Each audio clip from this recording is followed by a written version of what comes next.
ಕನಸು ಬಿದ್ದರೆ ಸದ್ಯದಲ್ಲಿ ಶ್ರೀಮಂತರಾಗುವಿರಿ ಎನ್ನುತ್ತೆ ಸ್ವಪ್ನಶಾಸ್ತ್ರ. ಕನಸಿನಲ್ಲಿ ಕೆಲವೊಂದು ಘಟನೆಗಳು ಮಾತ್ರವಲ್ಲ, ಪ್ರಾಣಿ, ಪಕ್ಷಿ ಮತ್ತು ಮನುಷ್ಯ ಕಾಣಿಸಿಕೊಂಡರೂ ಕೂಡ ಅದು ನಮ್ಮ ಭವಿಷ್ಯದ ಆಗುಹೋಗುಗಳ ಬಗ್ಗೆ ಹೇಳುತ್ತದೆ. ಕನಸಿನಲ್ಲಿ ಮೀನು ಕಾಣಿಸಿಕೊಂಡರೆ ಏನರ್ಥ ಗೊತ್ತೇ? ಕನಸಿನಲ್ಲಿ ಮೀನು ಕಾಣಿಸಿಕೊಂಡರೆ ನಮಗೆ ಶುಭವೋ ಅಶುಭವೋ? ನಮ್ಮ ಕನಸಿನಲ್ಲಿ ಮೀನು ಕಾಣಿಸಿಕೊಂಡರೆ ಅದು ಯಾವೆಲ್ಲ ಶುಭ ಸೂಚನೆಗಳನ್ನು ನೀಡುತ್ತೆ ಗೊತ್ತೇ? ಎಲ್ಲವನ್ನು ಈ ವಿಡಿಯೋದಲ್ಲಿ ತಿಳಿಯೋಣ ಬನ್ನಿ ಫ್ರೆಂಡ್ಸ್.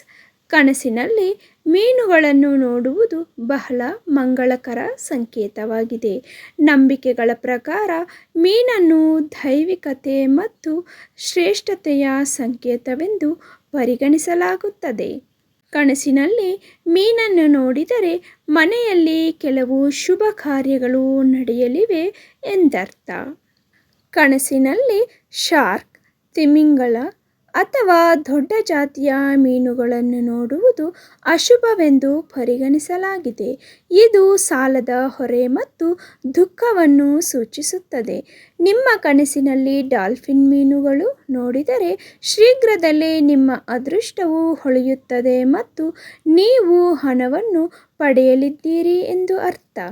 ಕನಸಿನಲ್ಲಿ ಮೀನು ಹಿಡಿಯುವಾಗ ದೊಡ್ಡ ಮೀನು ಬಲೆ ಅಥವಾ ಮುಳ್ಳಿನಲ್ಲಿ ಸಿಕ್ಕಿಹಾಕಿಕೊಂಡರೆ ಅದನ್ನು ಅತ್ಯಂತ ಮಂಗಳಕರವೆಂದು ಪರಿಗಣಿಸಲಾಗುತ್ತದೆ. ಇದು ಭಾರೀ ವಿತ್ತೀಯ ಲಾಭಕ್ಕೆ ಕಾರಣವಾಗಬಹುದು. ಕನಸಿನಲ್ಲಿ ಮೀನು ಕಾಣಿಸಿಕೊಂಡರೆ ಆ ವ್ಯಕ್ತಿಯು ಭಗವಂತನಿಂದ ಆಶೀರ್ವದಿಸಲ್ಪಡುತ್ತಾನೆ ಮತ್ತು ಅರ್ಧದಲ್ಲೇ ನಿಂತುಹೋದ ಕೆಲಸವು ಪೂರ್ಣಗೊಳ್ಳುತ್ತದೆ ಎಂಬ ಸಂಕೇತವಾಗಿದೆ. ಕನಸಿನಲ್ಲಿ ಸಣ್ಣ ಮತ್ತು ಬಣ್ಣ ಬಣ್ಣದ ಮೀನುಗಳನ್ನು ನೋಡುವುದು ತುಂಬ ಮಂಗಳಕರವಾಗಿದೆ. ಭವಿಷ್ಯದಲ್ಲಿ ಯಶಸ್ಸು ಮತ್ತು ಸಂತೋಷ ಇರುತ್ತದೆ ಎಂಬುದರ ಸಂಕೇತವಾಗಿದೆ. ಇದು ಮಂಗಳಕರ ಘಟನೆಗಳ ಸಂಕೇತವೂ ಹೌದು.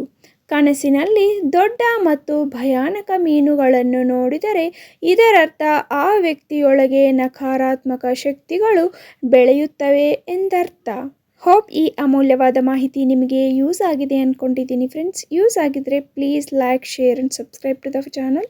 For more videos please visit to the channel.